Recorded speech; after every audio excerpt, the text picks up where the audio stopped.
And what's the biggest misconception people may have about boxing fitness? They're gonna fight. They're gonna get hit.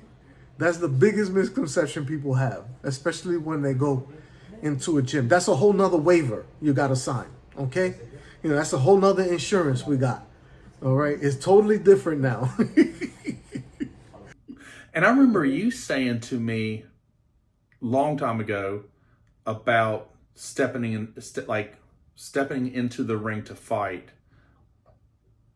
I forgot what it was. It's something about just that, because I think it was something you even said, like you weren't ever planning on doing that at that time. So I never did it professionally, amateur, but I did a lot of sparring throughout my years.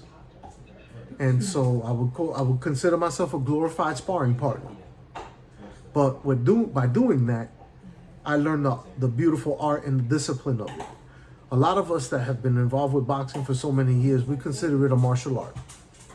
We feel that it is a martial art without using our feet, because everything is calculated. Our combinations are calculated, our movements are calculated, our defensive movements are calculated as well, our conditioning, our running, everything.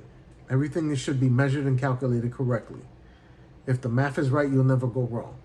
That's why some people, when they say the boxing, they consider it the sweet science, which was also a Jeopardy question a couple of weeks ago. Yes, sir. But yeah, and that's one of the things that what brings discipline with the boxing. In life, no one's perfect. But in the gym, whether it's a commercial gym or a boxing gym, in a commercial gym, we could have our perfect lift, our PR. In boxing, we could have that perfect combination. We could have that perfect jab at that time where you crack the bag so hard, everybody turns their head and is like, what the hell? Same thing with a great quality lift, at the gym. These are the things that discipline will bring. But the hardest part is walking through those doors. That's the hardest part right there.